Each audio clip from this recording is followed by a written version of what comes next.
வணக்கம். நம்ம இன்னைக்கு என்ன பார்க்க போறோம்னா எம்எல்சி அப்படின்னு பார்க்க போறோம். எம்எல்சின்றது வந்து நம்ம முன்னாடி இப்போ எம்எல்ஏன்னு சொல்ற மாதிரி முன்னாடி எம்எல்சி அப்படின்னு சொல்லிட்டு இருந்தோம் மேலவைக்கு.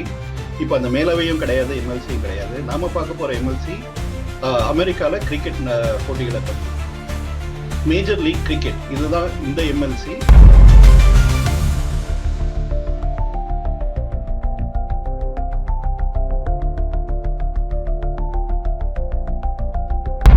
Major league soccer, major league baseball அப்படின்னு இங்கே பாப்புலராக இருக்கிற ஸ்போர்ட்ஸ் அவங்க எப்படி லீக் கண்டக்ட் பண்ணுறாங்களோ அந்த மாதிரி மேஜர் லீக் கிரிக்கெட் அப்படின்னு இப்போ புதுசாக ஆரம்பிச்சிருக்காங்க. நம்ம ஊரில் IPL, Australia, south Africa, England, Pakistan எல்லா இடத்துலையும் இந்த மாதிரி ஐபிஎல் லீக் இருக்கிற மாதிரி அமெரிக்காவில் இருக்கிற ஐபிஎல் லீக் பேர் தான் மேஜர் லீக் கிரிக்கெட். இந்த மேஜர் லீக் கிரிக்கெட் வந்து ரொம்ப நாளா பிளான் பண்ணிட்டு இருந்தாங்க. ஆனா நவம்பர் 2022 தான் இதை பத்தி அனௌன்ஸ் பண்ணாங்க. இதுல 6 டீம் இருக்கிறது வச்சு ஆரம்பிக்க போறதா அவங்க அனௌன்ஸ் பண்ணியிருந்தாங்க நவம்பர் 2022. அந்த 6 டீம் பத்தியும் இன்னைக்கு பார்க்கலாம். அதுக்கு முன்னாடி 2023 முதல் டூர்னமெண்ட் நடந்தது. இது 2 இடத்துல விளையாடினாங்க. அமெரிக்கால இருக்கிற டெக்சஸ் அப்படின்ற இடத்துல இருக்கிற டாலஸ் நகரத்திலையும், நார்த் கேரோலினால இருக்கிற மாரிஸ்வில் அப்படின்ற ஒரு ஊர்லயும் இந்த விளையாட்டுகள் நடைபெற்றன. முதல்ல மும்பை நியூயார்க் அப்படின்ற டீம் வின் பண்ணிச்சு. 2வது வருஷம் இது வந்து என்ன பண்ணாங்கன்னா, ஐசிசி வந்து இதுக்கு லிஸ்ட் ஏ ஸ்டேட்டஸ் கொடுத்துருக்காங்க. அப்படின்னா இங்க இருக்கிற ஸ்டாட்டிஸ்டிக்ஸ்லாம் அந்த பிளேயர்ஸோட ஃபுல் ஸ்டாட்டிஸ்டிக்ஸ்ல கவுண்ட் ஆகும். இது வந்து ஒரு இன்டர்நேஷனல் மேட்ச் ஸ்டேட்டஸ் இதுக்கு கிடைச்சிருக்கு. அதனால ஜூலை 2024 இதோட 2வது எடிஷன்ல இதுக்கு அந்த அங்கீகாரம் கிடைச்சிருக்கு. இப்போ 3வது எடிஷன் நடந்துட்டு இருக்கு. இந்த வருஷம் என்ன பண்ணிருக்காங்கன்னா 3 இடத்துல விளையாடுறாங்க. முதல்ல கலிபோர்னியால இருக்கிற ஓக்லாண்ட் அப்படின்ற இடத்துல விளையாடினாங்க. அதுக்கப்புறம் டெக்சஸ்ல விளையாடினாங்க. இப்போ பிளாரிடால விளையாடிட்டு இருக்காங்க. ஸோ இது ஒரு இம்ப்ரூவ்மெண்ட். இந்த மாதிரி கிரிக்கெட்டை வந்து பல இடத்துக்கு அவங்க எடுத்துட்டு போயிருக்காங்க. இப்போ இந்த டீம்ஸை பார்க்க வந்தோம்னா 6 டீம்ஸ் இருக்கு. அமெரிக்கா ஒரு பெரிய நாடுன்றதுனால அந்த நாட்டின் பல பகுதிகளில் இருக்கிற நகரங்கள்ல இந்த அணிகள் இருக்கிற மாதிரி பண்ணியிருக்காங்க. கலிபோர்னியால லாஸ் ஏஞ்சலிஸ் நகரத்துல லாஸ் ஏஞ்சலிஸ் நைட் ரைடர்ஸ் அப்படின்னு ஒரு டீம் இருக்கு. அதுக்கப்புறம் கலிபோர்னியாலேயே இன்னொரு டீம் இருக்கு. அதுக்கு சான் பிரான்சிஸ்கோ யூனிகார்ன்ஸ் அப்படின்னு பேரு. அது போக மேற்கு கடற்கரை பகுதியில சியாட்டில் அப்படின்ற ஊர்ல ஆர்காஸ் அப்படின்னு ஒரு டீம் கிரியேட் பண்ணியிருக்காங்க. ஸோ இந்த 3 டீமும் மேற்கு கடற்கரை பகுதியில இருக்கு. கிழக்கு கடற்கரை பகுதியில் 2 டீம் இருக்கு. ஒன்று நியூயார்க்ல Mumbai Indians New York, MI New York அப்படின்னு ஒரு டீம் கிரியேட் பண்ணியிருக்காங்க. 2வது வாஷிங்டன் டிசி தலைநகரம், அமெரிக்காவின் தலைநகரம் வாஷிங்டன் டிசியில வாஷிங்டன் ஃப்ரீடம் அப்படின்னு ஒரு அணி இருக்கு. கடைசியா பாத்தீங்கன்னா இந்த 2 கடற்கரை பகுதிக்கும் நடுவில் இருக்கிற இடத்துல டெக்சஸ்ல டெக்சஸ் சூப்பர் கிங்ஸ் அப்படின்னு ஒரு அணி இருக்கு. இந்த அணியை பத்தி பார்க்க வந்தோம்னா ஒரு அணியா நம்ம பார்க்கலாம். இப்போ லாஸ் ஏஞ்சலிஸ் நைட் ரைடர்ஸ், இது வந்து கொல்கத்தா நைட் ரைடர்ஸ், நம்ம ஷாருக் கானோட டீம். அவங்க தான் இந்த டீமையும் ஓன் பண்றாங்க. இதுக்கு இப்போ கேப்டனா இருக்கிறவர் வந்து ஜேசன் ஹோல்டர். இவர் முன்னாள் மேற்கிந்திய அணியின் தலைவராக இருந்தவர். இந்த அணியின் கோச் வந்து ட்வைன் பிராவோ, சிஎஸ்கேக்காக விளையாடின மேற்கிந்திய வீரர். அவர் தான் இந்த அணிக்கு இந்த வருஷம் ஹெட் கோச்சா இருக்காரு. இவங்க கடைசி 2 வருஷத்தையும் சரியா விளையாடாத ஒரு அணினா அது இவங்கள தான் சொல்லணும். ஏன்னா முதல் வருஷத்துல கடைசி இடம், அதாவது 6வது இடத்துக்கு இவங்க வந்தாங்க. 2வது வருஷம் 5வது இடத்துக்கு வந்திருக்காங்க. இந்த வருஷமும் இவங்க விளையாடுறது ரொம்ப சொல்லிக்கிற மாதிரி இல்லை. 2வது மும்பை இந்தியன்ஸ், இவங்க நியூயார்க்ல தலைமை இடமா வச்சு விளையாடுறாங்க. இவங்களுக்கும் ஒரு மேற்கிந்திய அணி வீரர் தான் கேப்டனா இருக்காரு. அது நிக்கோலஸ் பூரன். இவங்களோட ஹெட் கோச் வந்து ராபின் பீட்டர்சன். அவர் மும்பை இந்தியன்ஸ் எல்லா அணிலையுமே இருக்கக்கூடிய ஒருத்தர். இவங்க தான் ஃபர்ஸ்ட் வருஷம் வின் பண்ண டீம் வந்து மும்பை இந்தியன்ஸ் நியூயார்க் தான். போன வருஷமும் இவங்க குவாலிஃபை ஆனாங்க. ஆனா 4வது இடத்துக்கு தான் வர முடிஞ்சது. 3வது அணி San Francisco unicorns.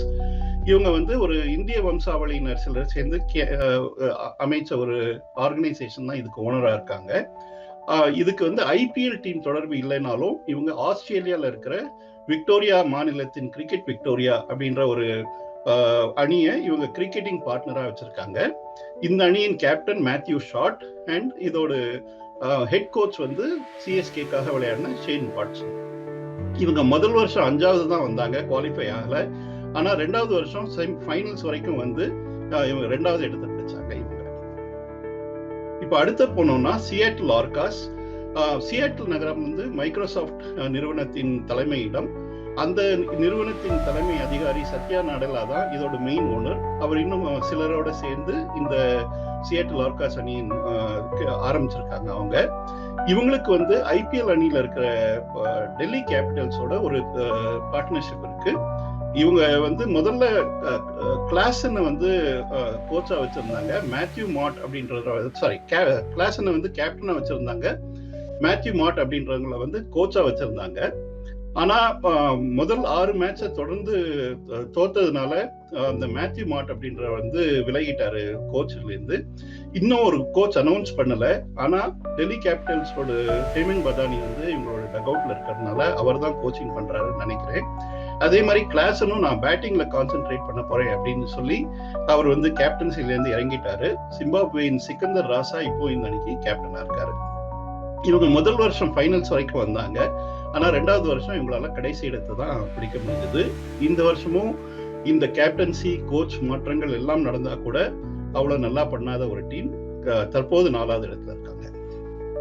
Texas super Kings, இது வந்து சென்னை சூப்பர் கிங்ஸ் ஓனர்ஷிப். அவங்க வந்து டெக்சஸ்ல இருக்கிற சில இண்டஸ்ட்ரியலிஸ்ட், அனுராக் ஜெயின், ராஸ்பெரோ ஜூனியர் அப்படின்ற இண்டஸ்ட்ரியலிஸ்டோட சேர்ந்து இந்த அணியை ஆரம்பிச்சிருக்காங்க. எப்படி அவங்களுக்கு வந்து Johannes super கிங்ஸுக்கு Faf to Plessis தான் கேப்டனா இருக்காரோ, அதே மாதிரி டெக்சஸ் சூப்பர் கிங்ஸுக்கும் ஃபாஃப் தான் கேப்டனா இருக்காரு. அவங்களோட எல்லா அணிகளுக்குமே தலைமை கோச் வந்து ஸ்டீஃபன் ஃபிளெமிங் தான். அதே மாதிரி இங்க டெக்சஸ் சூப்பர் கிங்ஸ்க்கும் ஸ்டீஃபன் ஃபிளெமிங் தான் கோச்சா இருக்காரு. இவங்க முதல் 2 வருஷத்துலயும் குவாலிஃபை ஆனாங்க. ஆனா 2 வருஷமே 3வது இடத்து தான் இவங்களால பிடிக்க முடியும்.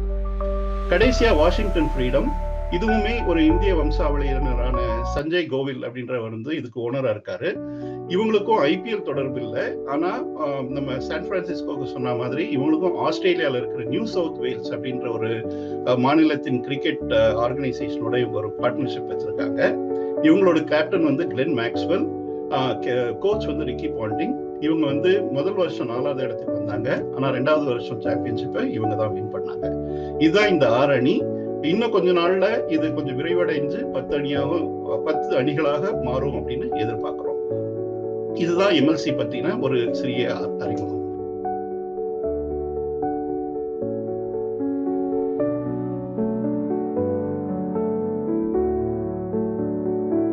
இந்த விளையாட்டு வீரர்கள் எல்லாம் தங்கியிருக்கிற ஹோட்டல்ல இருந்து விளையாட்டு அரங்கத்துக்கு போகிறதுக்கும் திரும்பி வர்றதுக்கும் இவங்க வந்து கிரிக்கெட் சம்பந்தப்பட்ட ஒரு காட்சிகளோட இருக்கிற பஸ்ஸை வச்சிருக்காங்க.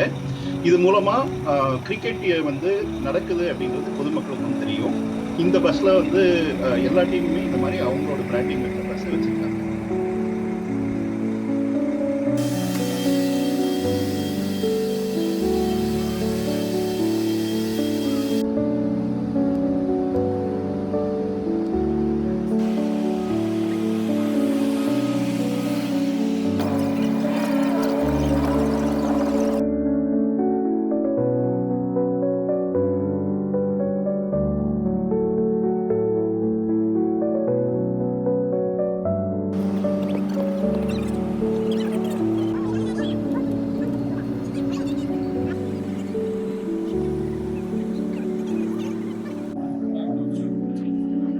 நாம வந்திருக்கிறது டெக்சஸ் டாலஸ் பக்கத்துல இருக்கிற கிராண்ட் பிரேரி அப்படின்ற ஊரு. இந்த ஊர்ல வந்து இந்த கிராண்ட் பிரேரி ஸ்டேடியம் கட்டியிருக்காங்க. 2008 கட்டப்பட்ட ஸ்டேடியம் இது. முதல்ல பேஸ்பாலுக்காக கட்டப்பட்ட ஸ்டேடியம். பேஸ்பால் முதல்ல விளையாடினாங்க. அதுக்கப்புறம் ஃபுட்பால் விளையாடினாங்க. 2022 இதை வந்து கிரிக்கெட்டுக்காக வாங்கி $20 மில்லியன் செலவழிச்சு அந்த பிட்சு அதெல்லாம் போட்டு கிரிக்கெட்டுக்கு வேணுங்கிற வசதிகளை பண்ணி ஒரு கிரிக்கெட் ஸ்டேடியமா பண்ணியிருக்காங்க. இது அமெரிக்க கிரிக்கெட்டின் தலைநகரம் அப்படின்னே சொல்லலாம். ஏன்னா இங்கதான் அமெரிக்க கிரிக்கெட் அணி வந்து அவங்க பயிற்சி பண்றது. இங்க 3 இடத்துல பண்றாங்க அமெரிக்கால. அதுல இதுதான் முதன்மையான இடம். இங்க வந்து 2023 மேஜர் லீக் கிரிக்கெட் அப்படின்ற ஒரு போட்டியை ஆரம்பிச்சிருக்காங்க. இது நம்ம ஊர்ல IPL, south Africa, England, Pakistan எல்லா இடத்துலயும் விளையாடுற மாதிரி இது அமெரிக்காவோட பிரீமியர் லீக், இந்த மேஜர் லீக் கிரிக்கெட் அப்படின்றது. இதுல வந்து 6 டீம் இப்போ இருக்கு. இந்த 6 டீமும் முதல் 2 வருஷம் விளையாடும் போது இங்கதான் பெரும்பான்மையான ஆட்டங்களை அவங்க விளையாடினாங்க.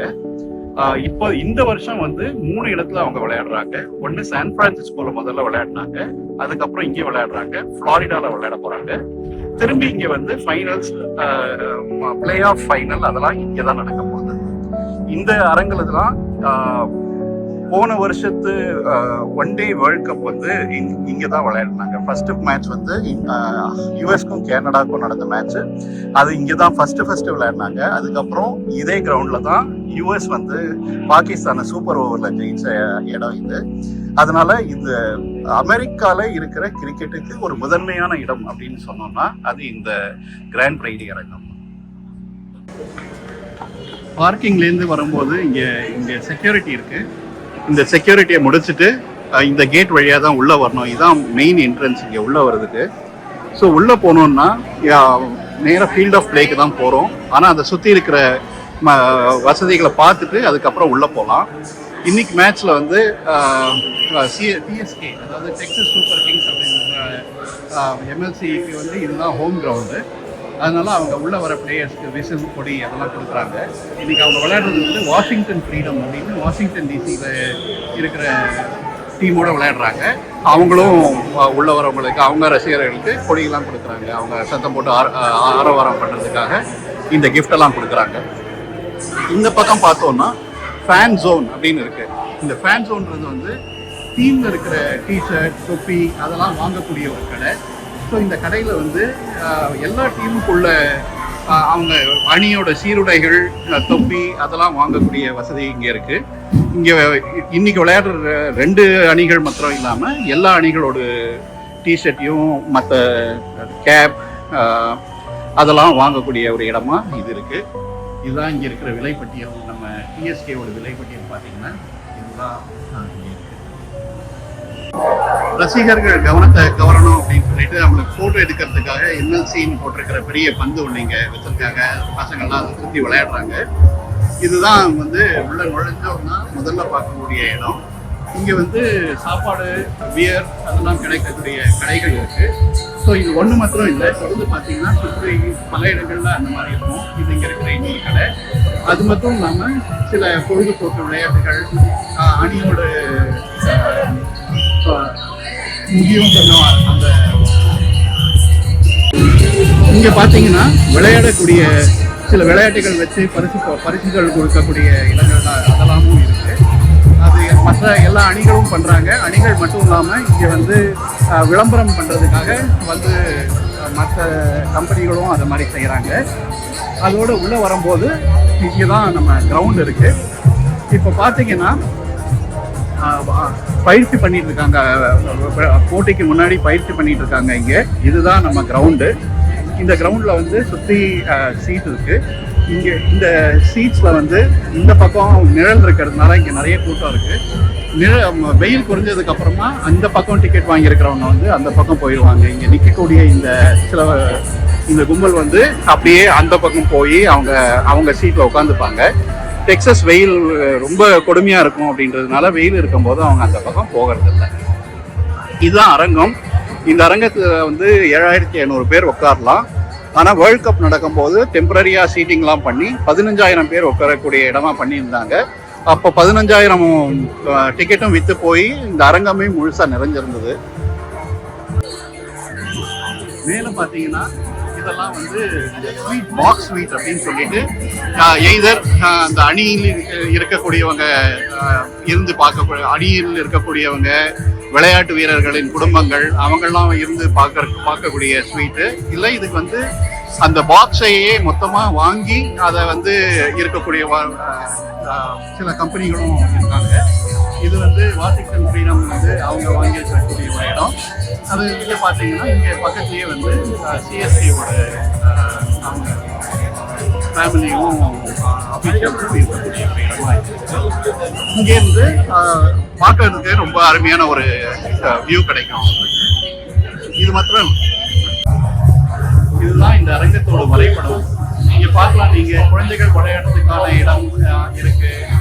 ஃபேன் ஜோன் அப்படின்னு இந்த நம்ம இப்ப பார்த்தோம் இல்லையா, அந்த விளையாட்டு பரிசு விளையாட்டுகள்லாம் பண்ற இடம் இருக்கு.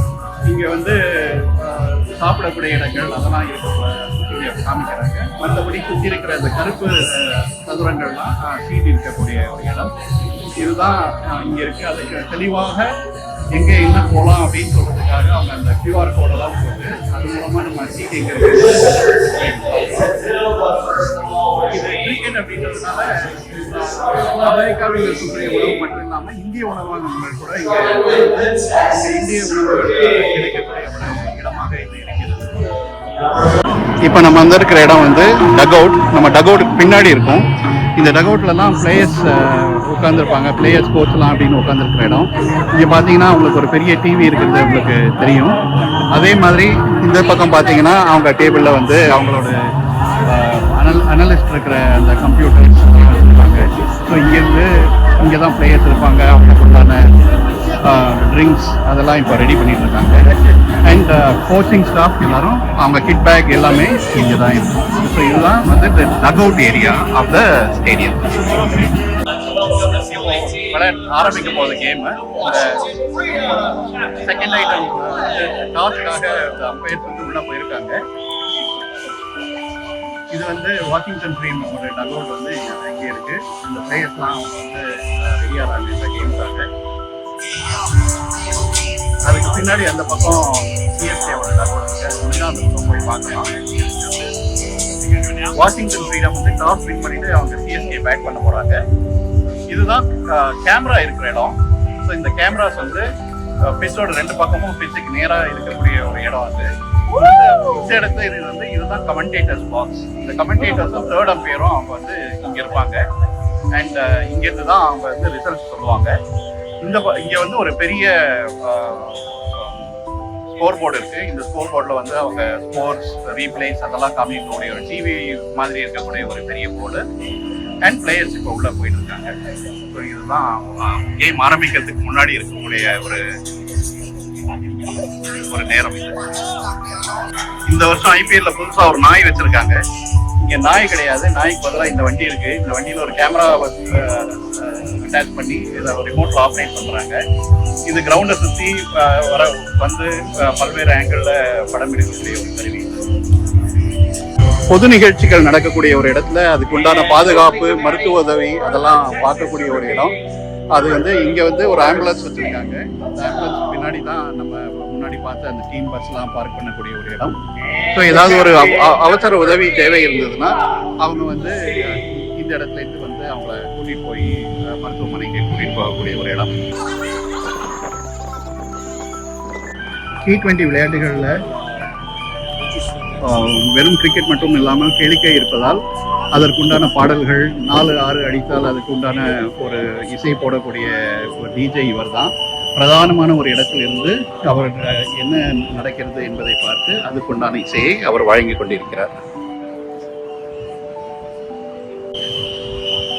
இது விளையாட்டு வீரர்களுக்கு உண்டான மருத்துவ உதவி செய்யக்கூடிய ஒரு இடம். அங்கே ஸ்ட்ரெச்சர் விளையாட்டு வீரர்களுக்கு தேவையான மருத்துவ உபகரணங்களை அவர்கள் வைத்திருக்கிறார்கள். இது வந்து இந்த டக் அவுட்டுக்கு மிக அருகில் இருக்கக்கூடிய ஒரு இடம். இது வந்து சிஎஸ்கேயின் டக் அவுட். இங்கே பார்த்தீங்கன்னா சிஎஸ்கேயின் வீரர்கள் அவர்கள் நேரடியாக இங்கே உட்கார்ந்துருக்காங்க. ஸோ இதுதான் சிஎஸ்கேயோட டக் அவுட். இது டக் அவுட்டிற்கு அருகில் இருக்கக்கூடிய இடம். இங்கே வந்து வரதுக்கு ஸ்பெஷல் டிக்கெட் வாங்கணும். அதனால் இது ஒரு ரிசர்வ் ஸ்பேஸ். அதுக்கு தனியான செக்யூரிட்டி, அதுக்கு போலீஸ் பாதுகாப்புடன் இருக்கக்கூடிய ஒரு இடம். முக்கியஸ்தர்கள் வந்து இருக்கக்கூடிய ஸ்பெஷல் ஏரியா இது.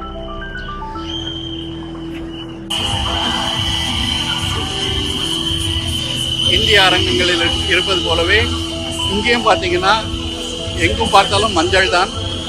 அவர்கள் தான் பெரும்பான்மையாக இங்கே வந்திருக்கக்கூடியவர்கள். ஒன்று இது டெக்சஸ் என்பதால் உள்ளூர் அணிக்கான ஒரு சப்போர்ட்.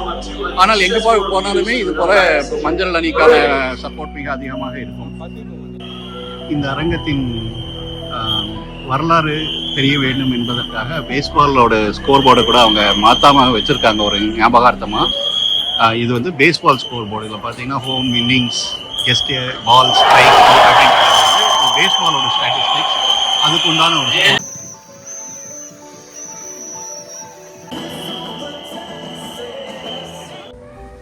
இப்போ நம்ம பார்க்க போகிறது வந்து இந்த மாடியில் இருக்கிற இந்த பாக்ஸ் ஸ்வீட்ஸ் இருக்கிற இடம். இது அதுக்கு உண்டான என்ட்ரன்ஸ். இது இங்கே வந்து எல்லா டீமுக்கும் பாக்ஸஸ் இருக்கிறதுனால அவங்களோட எல்லா சிம்பிள்ஸும் போட்டிருக்காங்க, பிராண்டிங்கும் இருக்குது. இங்கே வந்து ஒரு பெரிய பேக் ப்ரொமோஷனல் மெட்டீரியலாக வச்சுருக்காங்க. இங்கே இருக்கிறவங்களுக்கு வந்து they have their mini bar and food services which are available here. So இதுக்கப்புறம் இங்கே போனீங்கன்னா இந்த ஸ்வீட்ஸ் அப்படி வரிசையாக பல ஸ்வீட்ஸ்கள் இருக்குது. ஸோ இதில் வந்து ஒரு ஸ்வீட்டும் ஒரு பாக்ஸ் இதை வந்து வாங்கிக்கலாம். ஹாய், இப்போ ஒரு பாக்ஸ் ஸ்வீட் உள்ளே போய் பார்க்கலாம். இந்த பாக்ஸ் ஸ்வீட் வந்து 2 பகுதியாக இருக்கும். ஒரு பகுதி உள்ள வந்து ஏர் கண்டிஷன் வித் ஒரு டிவி வச்சு இங்கே சாப்பாடு ஐட்டம்ஸ், மினி ஃப்ரிட்ஜ் அதெல்லாம் வச்சு இருக்கும். இதுலேருந்து வெளியில் போனீங்கன்னா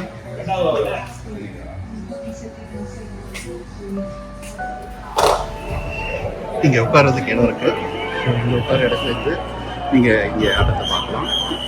இது வந்து ஒரு ப்ரைவேட் ஏரியாவாகவும் இருக்கும், ஒரு எக்ஸ்க்ளூசிவ் ஏரியாவாக உட்காந்து பார்க்கக்கூடிய ஒரு இடம்.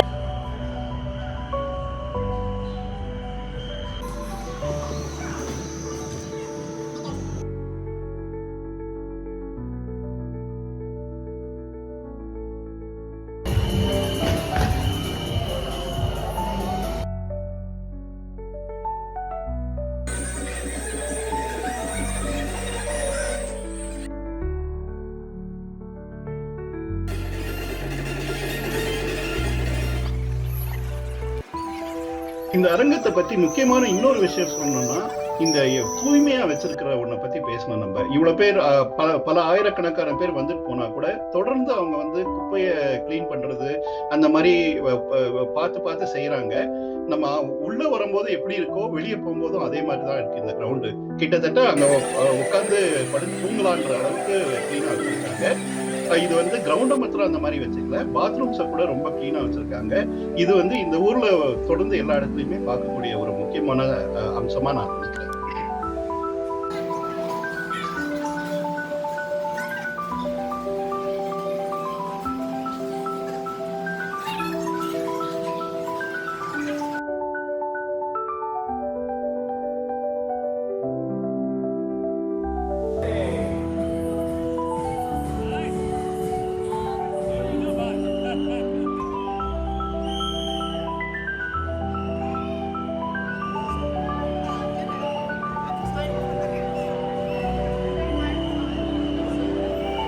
இந்த வீடியோல நம்ம எம்எல்சி பத்தின ஒரு அறிமுகத்தையும் ஒரு கிரிக்கெட் ஸ்டேடியத்தை பத்தி அதோட தகவல்களையும் நம்ம பார்த்தோம். அடுத்து நம்ம என்ன பார்க்க போறோம்னா, Texas Super Kings, Chennai Super கிங்ஸின் சிஇஓ காசி விஸ்வநாதன் அவர்களோட ஒரு நேரடி பேட்டி ஒன்று பண்றோம். அதுக்கு காத்திருங்க, அடுத்தது அதை பார்க்கலாம்.